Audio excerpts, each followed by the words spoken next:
আসসালামু আলাইকুম প্রিয় ভাইরা, আপনারা শুনছেন নবীদের জীবন কাহিনী সিরিজের ৩২তম পর্ব। আজকের পর্বে রয়েছেন হজরত সুলাইমান আলাইহিসসালামের জীবনী। ভিডিওটি ভালো লাগলে একটি লাইক করবেন, কমেন্ট করবেন এবং শেয়ার করতেও ভুলবেন না। আর অবশ্যই চ্যানেলটিকে সাবস্ক্রাইব করে রাখুন, যাতে দিন দুনিয়ার বাণী আপনার কাছে অতি সহজে পৌঁছে যায়। হজরত সুলাইমান আলাইহিসসালামের জীবনীর প্রথম অংশ। হজরত দাউদ আলাইহিসসালামের মৃত্যুর পর সুযোগ্য পুত্র সুলাইমান তাঁর স্থলাভিষিক্ত হন। শেষ নবী মুহাম্মদ সাল্লাল্লাহু আলাইহি ওয়াসাল্লামের আবির্ভাবের ন্যূনাধিক ১৫০০ বছর পূর্বে তিনি নবী হন। সুলাইমান ছিলেন পিতার ১৯ জন পুত্রের অন্যতম। আল্লাহ পাক তাকে জ্ঞানী, প্রজ্ঞায় ও নবুয়তের সম্পদে সমৃদ্ধ করেন। এছাড়াও তাকে এমন কিছু নেয়ামত দান করেন যা অন্য কোনো নবীকে দান করেননি। ইমাম বাগাভি ইতিহাসবিদগণের বরাতে বলেন, সুলাইমান আলাইহিসসালামের মোট বয়স হয়েছিল ৫৩ বছর। ১৩ বছর বয়সে রাজকার্য হাতে নেন এবং শাসনের চতুর্থ বছরে বাইতুল মুকাদ্দাসের নির্মাণ কাজ শুরু করেন। তিনি ৪০ বছরকাল রাজত্ব করেন। মাঝারি কুর্তুবি। তবে তিনি কত বছর বয়সে নবী হয়েছিলেন সে বিষয়ে কিছু জানা যায় না। শাম ও ইরাক অঞ্চলে পিতার রেখে যাওয়া রাজ্যের তিনি বাদশাহ ছিলেন। তাঁর রাজ্য তৎকালীন বিশ্বের সবচেয়ে সুখী ও শক্তিশালী রাজ্য ছিল। কুরআনে তার সম্পর্কে ৭টি সূরায় ৫১টি আয়াতে বর্ণিত হয়েছে। আমরা সেগুলিকে একত্রিত করে কাহিনীরূপে পেশ করার চেষ্টা পাব ইনশাআল্লাহ। বাল্যকালে সুলাইমান। ১.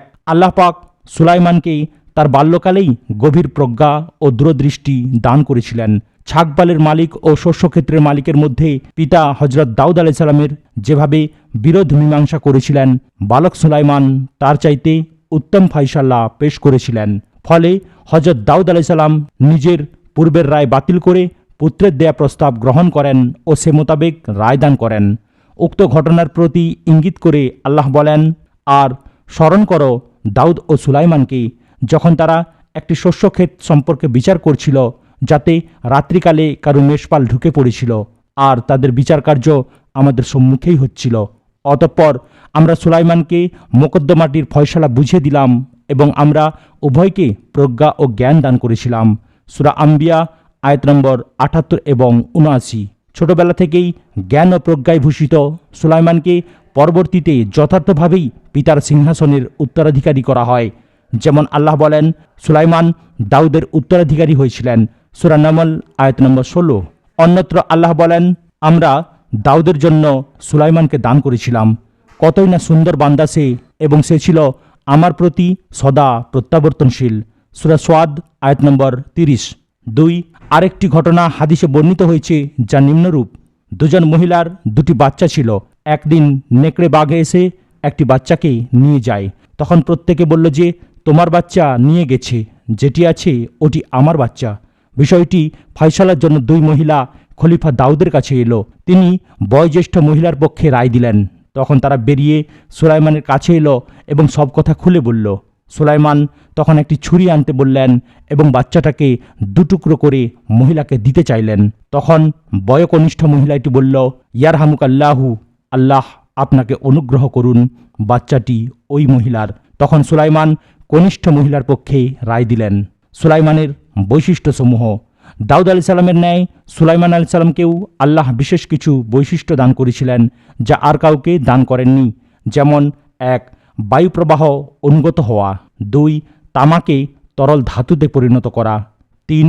জিনকে অধীনস্থ করা। ৪. পক্ষীকুলকে অনুগত করা। ৫. পিপিলিকার ভাষা বুঝা। ৬. অতুলনীয় সাম্রাজ্য দান করা। ৭. প্রাপ্ত অনুগ্রহরাজির হিসাব না রাখার অনুমতি পাওয়া। নিম্নে বিস্তারিতভাবে বর্ণিত হল। ১. বায়ুপ্রবাহকে তার অনুগত করে দেয়া হয়েছিল।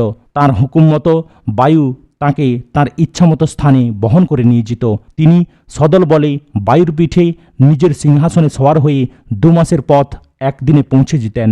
যেমন আল্লাহ বলেন, এবং আমরা সুলাইমানের অধীন করে দিয়েছিলাম বায়ুকে, যা সকালে ১ মাসের পথ ও বিকালে ১ মাসের পথ অতিক্রম করত। সূরা সাবা আয়াত নম্বর ১২। উল্লেখ্য যে ইবনু আব্বাস রাদিয়াল্লাহু তাআলা আনহুর নামে যে কথা বর্ণিত হয়েছে যে মানুষ ও জিনের ৪ লক্ষ আসন বিশিষ্ট বিশাল বহর নিয়ে সুলাইমান বায়ু প্রবাহে যাত্রা করতেন এবং সারা পথ সালাতে রত থাকতেন ও এই মহান নিয়ামত প্রদানের জন্য আল্লাহর শুকরিয়া আদায় করতেন। এত দ্রুত চলা সত্ত্বেও বায়ু তরঙ্গে তাঁদের উপরে কোনোরূপ চাপ সৃষ্টি হতো না এবং রোদ বৃষ্টি থেকে রক্ষার জন্য মাথার উপর দিয়ে লাখ লাখ পাখি তাদেরকে ছায়া করে যেত ইত্যাদি যেসব কথা তাফসিরের কেতাবে বর্ণিত হয়েছে তার সবই ভিত্তিহীন ইসরায়েলি উপকথা মাত্র। আল্লাহ বলেন, আর আমরা সুলাইমানের অধীন করে দিয়েছিলাম প্রবল বায়ুকে, যা তার আদেশে প্রবাহিত হতো ওই দেশের দিকে যেখানে আমরা কল্যাণ রেখেছি, আর আমরা সকল বিষয়ে সম্যক অবগত রয়েছি। সূরা আম্বিয়া আয়াত নম্বর ৮১। অন্যত্র আল্লাহ বলেন, তখন আমি বাতাসকে তার অনুগত করে দিলাম, যা তার হুকুমে অবাধে প্রবাহিত হতো যেখানে সে পৌঁছাতে চাইত। সূরা সোয়াদ আয়াত নম্বর ৩৬। কোনরূপ তরঙ্গ সংঘাত সৃষ্টি না করে তীব্র বেগে বায়ু প্রবাহিত হওয়াটা ছিল আল্লাহর বিশেষ রহমত এবং সুলাইমানের অন্যতম মুজিজা। উল্লেখ্য যে হাসান বসরির নামে যে কথা বলা হয়ে থাকে যে একদিন ঘোড়া তদারকি করতে গিয়ে সুলাইমানের আসরের সালাত কাজা হয়ে যায়, সেই ক্ষোভে তিনি সব ঘোড়া জবেহ করে দেন, ফলে তার পুরস্কার স্বরূপ বায়ু প্রবাহকে অনুগত করে দেন বলে যে কথা তাফসিরের কেতাবসমূহে চালু আছে তার কোনো ভিত্তি নেই। এগুলি হিংসুক ইহুদিদের রটনা মাত্র। ২. তামার ন্যায় শক্ত পদার্থকে আল্লাহ সুলাইমানের জন্য তরল ধাতুতে পরিণত করেছিলেন। যেমন আল্লাহ বলেন, আমরা তার জন্য গলিত তামার একটি ঝর্ণা প্রবাহিত করেছিলাম। সূরা সাবা আয়াত নম্বর ১২। এর দ্বারা বোঝা যায় যে ওই গলিত ধাতু উত্তপ্ত ছিল না, বরং তা দিয়ে অতি সহজে পাত্রাদি তৈরি করা যেত। সুলাইমানের পর থেকেই তামা গলিয়ে পাত্রাদি তৈরি করা শুরু হয় বলে কুরতুবী বর্ণনা করেছেন। পিতা দাউদের জন্য ছিল লোহা গলানোর মুজেজা এবং পুত্র সুলাইমানের জন্য ছিল তামা গলানোর মুজেজা। আর এজন্যই আয়াতের শেষে আল্লাহ বলেন, হে দাউদ পরিবার, কৃতজ্ঞতা সহকারে তোমরা কাজ করে যাও, বস্তুত আমার বান্দাদের মধ্যে অল্প সংখ্যকই কৃতজ্ঞ। সূরা সাবা আয়াত নম্বর ১৩। ২টি সূক্ষ্ম তত্ত্ব। ক. দাউদ আলাইহিস সালামের জন্য আল্লাহ তাআলা সর্বাধিক শক্ত ও ঘন পদার্থ লোহাকে নরম ও সুউচ্চ পর্বতমালাকে অনুগত করে দিয়েছিলেন। পক্ষান্তরে সুলাইমান আলাইহিস সালামের জন্য আল্লাহ শক্ত তামাকে গলানো এবং বায়ু, জিন ইত্যাদি এমন সূক্ষ্মাতিসূক্ষ্ম বস্তুকে অনুগত করে দিয়েছিলেন যা চোখেও দেখা যায় না। এর দ্বারা বোঝানো হয়েছে যে আল্লাহর শক্তি বড় ছোট সব কিছুর মধ্যে পরিব্যাপ্ত। খ. এখানে আরেকটি বিষয়ে ইঙ্গিত রয়েছে যে আল্লাহর তাকওয়াশীল অনুগত বান্দারা আল্লাহর হুকুমে বিশ্ব চরাচরের সকল সৃষ্টির উপরে আধিপত্য করতে পারে এবং সব কিছুকে বশীভূত করে তা থেকে খিদমত নিতে পারে। ৩. জিনকে তার অধীন করে দিয়েছিলেন। যেমন আল্লাহ বলেন, আর জিনের মধ্যে কিছু সংখ্যক তার অর্থাৎ সুলাইমানের সম্মুখে কাজ করত তার পালনকর্তার অর্থাৎ আল্লাহর আদেশে। সূরা সাবা আয়াত নম্বর ১২। অন্যত্র আল্লাহ বলেন, এবং আমরা তার অধীন করে দিয়েছিলাম শয়তানদের কতককে, যারা তার জন্য ডুবুরির কাজ করত এবং এছাড়া অন্য আরও কাজ করত। আমরা তাদেরকে নিয়ন্ত্রণ করতাম। সূরা আম্বিয়া আয়াত নম্বর ৮২। অন্যত্র বলা হয়েছে, আর সকল শয়তানকে তার অধীন করে দিলাম, যারা ছিল প্রাসাদ নির্মাণকারী ও ডুবুরি, এবং অন্য আরও অনেককে অধীন করে দিলাম যারা আবদ্ধ থাকত শৃঙ্খলে। সূরা সোয়াদ আয়াত নম্বর ৩৭ এবং ৩৮। বস্তুত জিনেরা সাগরে ডুব দিয়ে তলদেশ থেকে মূল্যবান মণিমুক্তা, হীরা জহরত তুলে আনত এবং সুলাইমানের হুকুমে নির্মাণ কাজ সহ যে কোনো কাজ করার জন্য সদা প্রস্তুত থাকত। ইমানদার জিনেরা তো সওয়াবের নিয়তে স্বেচ্ছায় আনুগত্য করত, কিন্তু দুষ্ট জিনগুলো বেড়িবদ্ধ অবস্থায় সুলাইমানের ভয়ে কাজ করত। এই অদৃশ্য শৃঙ্খল কেমন ছিল তা কল্পনা করার দরকার নেই।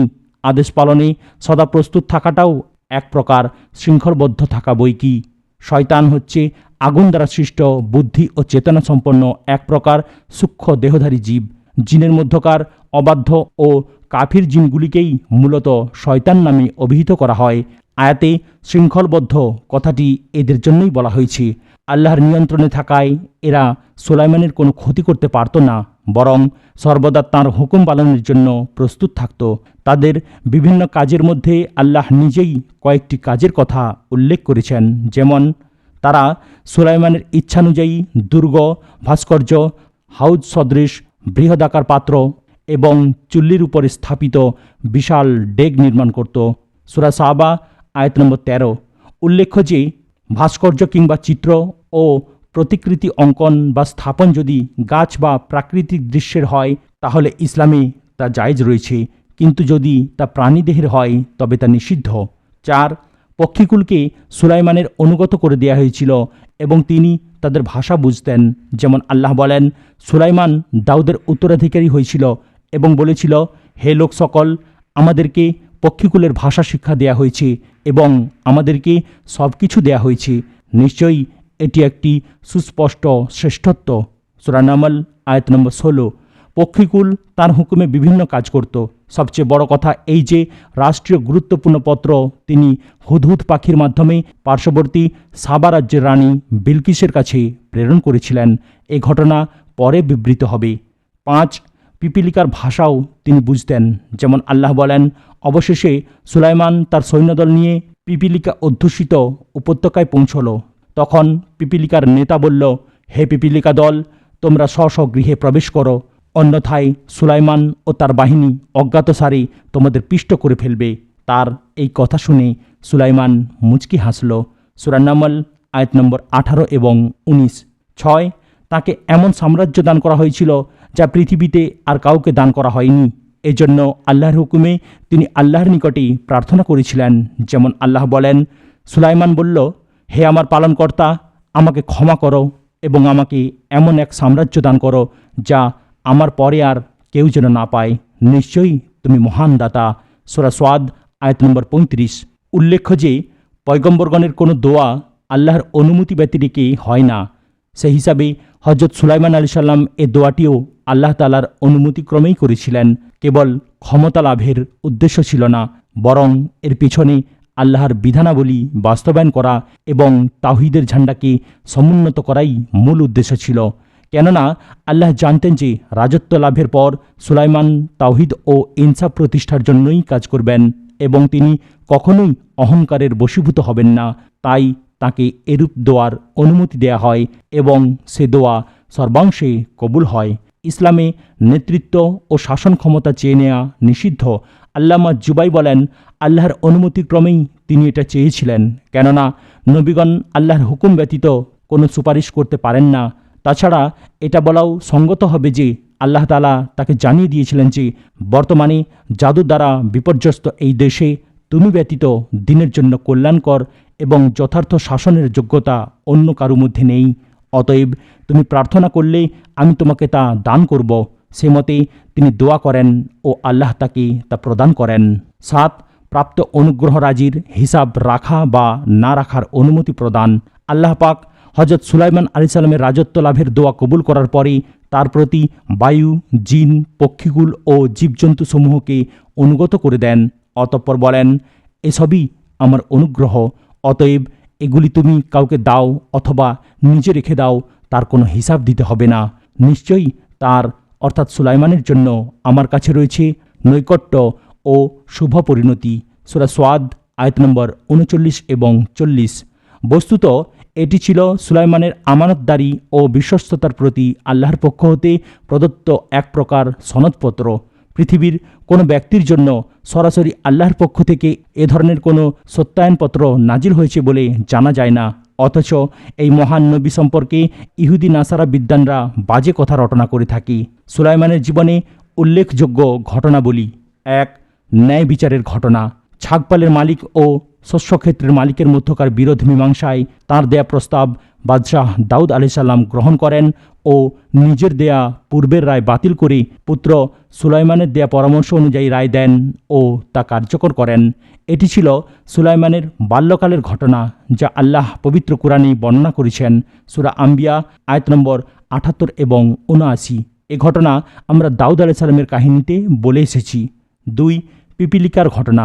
হজরত সুলাইমান আলাইহিস সালাম একদা তাঁর বিশাল সেনাবাহিনী সহ একটি এলাকা অতিক্রম করছিলেন। ওই সময় তার সাথে জিন, মানুষ, পক্ষীকুল ছিল। যে এলাকা দিয়ে তারা যাচ্ছিলেন সে এলাকায় বালির ঢিবি সদৃশ পিপিলিকাদের বহু বসতঘর ছিল। সুলাইমান বাহিনীকে আসতে দেখে পিপিলিকাদের সর্দার তাদেরকে বলল, তোমরা শীঘ্র পালাও, নইলে পাদপিষ্ট হয়ে শেষ হয়ে যাবে। সুলাইমান আলাইহিস সালাম পিপিলিকাদের এই বক্তব্য শুনতে পেলেন। এ বিষয়ে কুরআনী বর্ণনা নিম্নরূপ। সুলাইমান দাউদের স্থলাভিষিক্ত হল এবং বলল, হে লোক সকল, আমাদেরকে পক্ষীকুলের ভাষা শিক্ষা দেয়া হয়েছে এবং আমাদেরকে সব কিছু দেয়া হয়েছে। নিশ্চয়ই এটি একটি সুস্পষ্ট শ্রেষ্ঠত্ব। সূরা নামল আয়াত নম্বর 16।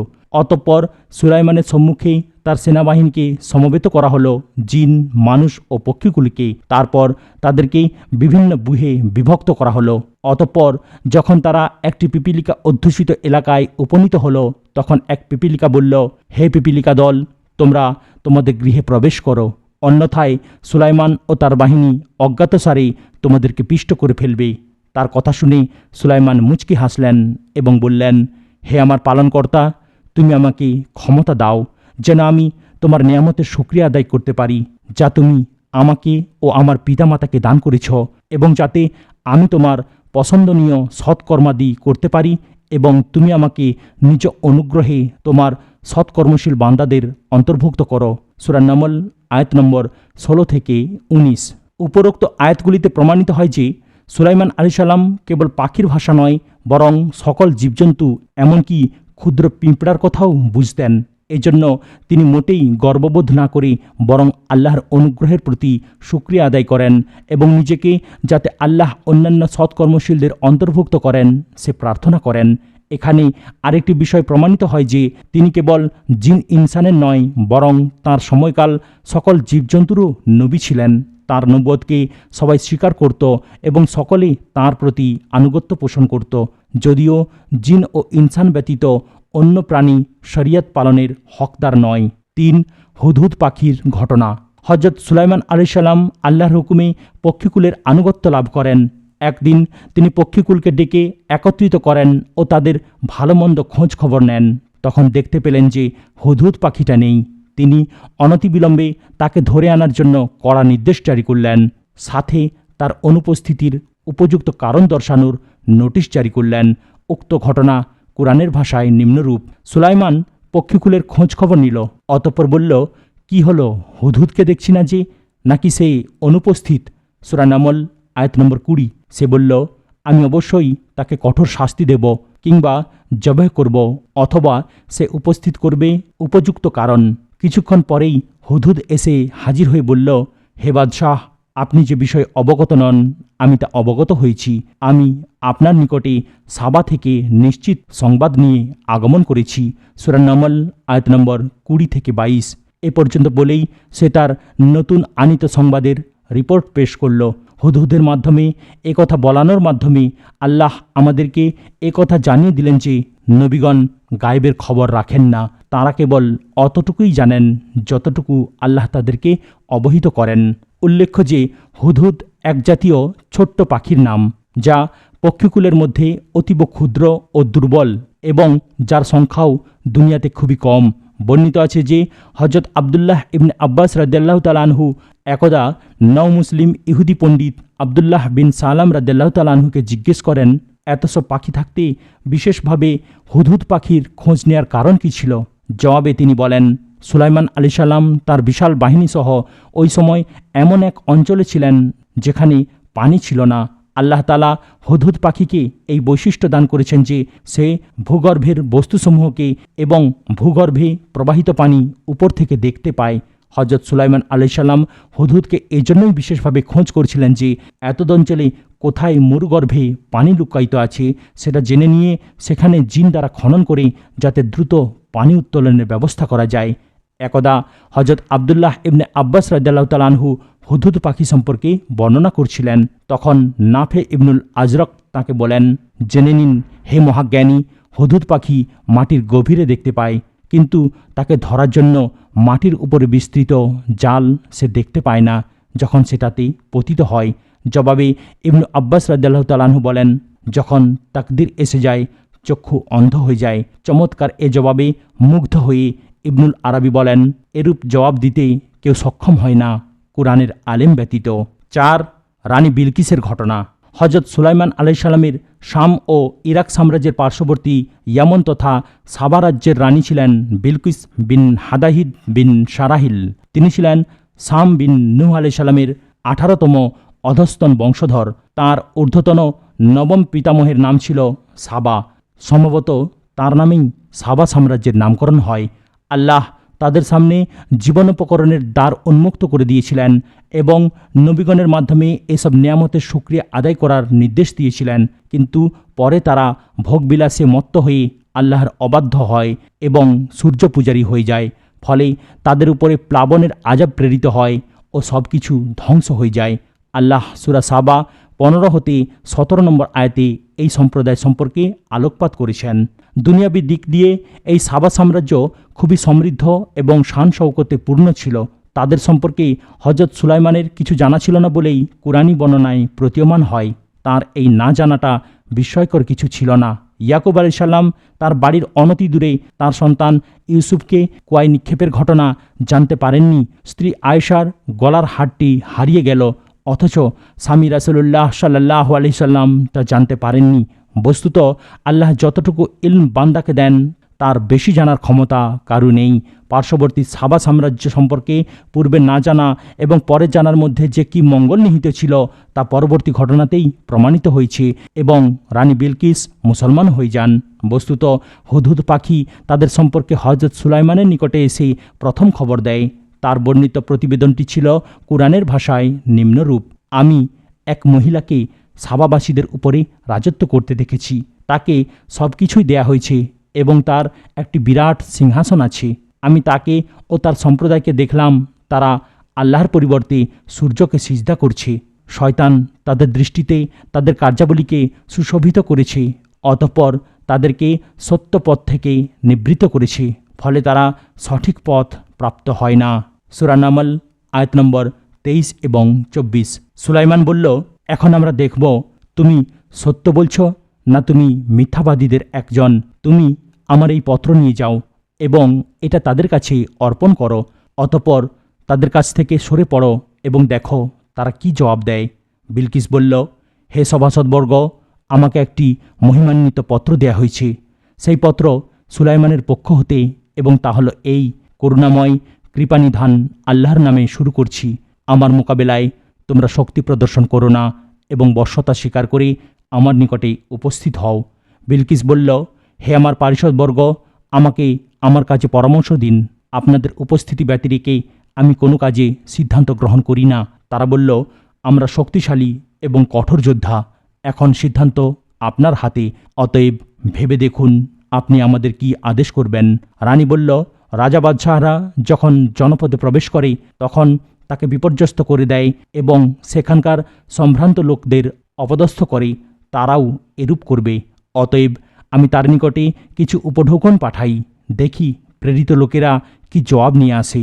অতঃপর যখন দূত সুলাইমানের কাছে আগমন করল তখন সুলাইমান বলল, তোমরা কি ধন সম্পদ দ্বারা আমাকে সাহায্য করতে চাও?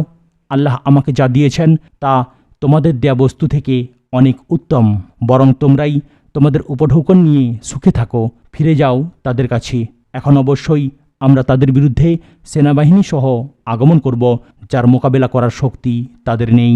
আমরা অবশ্যই তাদেরকে অপদস্থ করে সেখান থেকে বহিষ্কার করব এবং তারা হবে লাঞ্ছিত। অতঃপর সুলাইমান বলল, হে আমার পারিষদবর্গ, তারা আত্মসমর্পণ করে আমার কাছে আসার পূর্বে কে আছো বিলকিসের সিংহাসন আমাকে এনে দেবে? জনৈক দৈত্যজিন বলল, আপনি আপনার স্থান থেকে ওঠার পূর্বেই আমি তা এনে দেব এবং আমি এ কাজে শক্তিবান ও বিশ্বস্ত। কিন্তু কিতাবের জ্ঞান যার ছিল সে বলল, তোমার চোখের পলক ফেলার পূর্বেই আমি তা এনে দেব। অতঃপর সুলাইমান যখন তা সামনে রক্ষিত দেখল তখন বলল, এটা আমার পালনকর্তার অনুগ্রহ, যাতে তিনি আমাকে পরীক্ষা করেন যে আমি শুকরিয়া আদায় করি না অকৃতজ্ঞতা প্রকাশ করি। যে ব্যক্তি কৃতজ্ঞতা প্রকাশ করে সে নিজের কল্যাণের জন্য তা করে থাকে, এবং যে অকৃতজ্ঞতা প্রকাশ করে সে জানুক যে আমার পালনকর্তা অভাবমুক্ত ও কৃপাময়। সূরা নামল আয়াত নম্বর 40। সুলাইমান বলল, বিলকিসের সিংহাসনের আকৃতি বদলিয়ে দাও, দেখব সে সঠিক বস্তু চিনতে পারে না সে তাদের অন্তর্ভুক্ত যারা সঠিক পথ খুঁজে পায় না। অতঃপর যখন বিলকিস এসে গেল তখন তাকে জিজ্ঞেস করা হলো, আপনার সিংহাসন কি এরূপই? সে বলল, মনে হয় এটা সেটিই হবে। আমরা পূর্বেই সব কিছু অবগত হয়েছি এবং আমরা আজ্ঞাবহ হয়ে গেছি। বস্তুত আল্লাহর পরিবর্তে সে যার উপাসনা করত সেই তাকে ঈমান থেকে বিরত রেখেছিল। নিশ্চয়ই সে কাফের সম্প্রদায়ের অন্তর্ভুক্ত ছিল। তাকে বলা হলো প্রাসাদে প্রবেশ করুন। অতঃপর যখন সে তার প্রতি দৃষ্টিপাত করল তখন ধারণা করল যে এটা স্বচ্ছ গভীর জলাশয়, ফলে সে তার পায়ের গোছা খুলে ফেলল। সুলাইমান বলল, এটা তো স্বচ্ছ স্ফটিক নির্মিত প্রাসাদ। বিলকিস বলল, হে আমার পালনকর্তা, আমি তো নিজের প্রতি জুলুম করেছি। আমি সুলাইমানের সাথে বিশ্বজাহানের পালনকর্তা আল্লাহর নিকটে আত্মসমর্পণ করলাম। সূরা নমল আয়াত নম্বর 22 থেকে 44। সূরা নমল 22 হতে 44 নম্বর আয়াত পর্যন্ত উপরে বর্ণিত 23টি আয়াতে রানী বিলকিসের কাহিনী শেষ হয়েছে। এর মধ্যে 40তম আয়াতে যার কাছে কিতাবের জ্ঞান ছিল বলে কাকে বোঝানো হয়েছে এ বিষয়ে তাফসিরবিদগণ মতভেদ করেছেন, যার মধ্যে প্রবল মত হলো এই যে তিনি ছিলেন স্বয়ং হজরত সুলাইমান আলাইহিসসালাম, কেননা আল্লাহর কিতাবের সর্বাধিক জ্ঞান তাঁরই ছিল। তিনি এর দ্বারা উপস্থিত জিন ও মানুষ পারিষদবর্গকে বুঝিয়ে দিলেন যে তোমাদের সাহায্য ছাড়াও আল্লাহ অন্যের মাধ্যমে অর্থাৎ ফেরেশতাদের মাধ্যমে আমাকে সাহায্য করে থাকেন, আর এটি হলো আমার পালনকর্তার অনুগ্রহ। সূরা নমল আয়াত নম্বর 40। দ্বিতীয়ত, গোটা ব্যাপারটাই ছিল একটা মুজিজা এবং রানী বিলকিসকে আল্লাহর সর্বোচ্চ ক্ষমতা প্রদর্শন করাই ছিল তার উদ্দেশ্য। বস্তুত এতে তিনি সফল হয়েছিলেন এবং সুদূর ইয়ামন থেকে বাইতুল মুকাদ্দাসে বিলকিস তার সিংহাসনের আগাম উপস্থিতি দেখে, অতঃপর স্ফটিক স্বচ্ছ প্রাসাদে প্রবেশকালে অনন্য কারুকার্য দেখে এবং তার তুলনায় নিজের ক্ষমতা ও প্রাসাদের দীনতা বুঝে লজ্জিত ও অভিভূত হয়ে পড়েছিলেন। অতঃপর তিনি আল্লাহর নিকটে আত্মসমর্পণ করে মুসলমান হয়ে যান। মূলত এটাই ছিল হজরত সুলাইমানের মূল উদ্দেশ্য, যা শতভাগ সফল হয়েছিল। এর পরবর্তী ঘটনাবলী যা বিভিন্ন তাফসিরে বর্ণিত হয়েছে, যেমন সুলাইমানের সাথে বিলকিসের বিবাহ হয়েছিল। সুলাইমান তার রাজত্ব বহাল রেখে ইয়ামনে পাঠিয়ে দেন। প্রতি মাসে সুলাইমান একবার করে সেখানে যেতেন ও 3 দিন করে থাকতেন। তিনি নজিরবিহীন প্রাসাদ নির্মাণ করে দেন ইত্যাদি সব কথাই ধারণাপ্রসূত, যার কোনো বিশুদ্ধ ভিত্তি নেই। জনৈক ব্যক্তি হজরত আবদুল্লাহ ইবনে উতবাকে জিজ্ঞেস করেন, সুলাইমান আলাইহিসসালামের সাথে বিলকিসের বিয়ে হয়েছিল কি? জবাবে তিনি বলেন, বিলকিসের বক্তব্য, আমি সুলাইমানের সাথে বিশ্বজাহানের পালনকর্তা আল্লাহর নিকটে আত্মসমর্পণ করলাম। সূরা নমল আয়াত নম্বর 44 এ পর্যন্তই শেষ হয়ে গেছে। কোরআন এর পরবর্তী অবস্থা সম্পর্কে নিশ্চুপ রয়েছে, অতএব আমাদের এ বিষয়ে খোঁজ নেওয়ার কোনো প্রয়োজন নেই। আজ এখানেই সমাপ্ত করলাম। ভিডিওর পরবর্তী অংশ দেখার জন্য চ্যানেলটিকে সাবস্ক্রাইব করুন, লাইক, কমেন্ট এবং শেয়ার করতেও ভুলবেন না। আসসালামু আলাইকুম ওয়া রাহমাতুল্লাহি ওয়া বারাকাতুহু।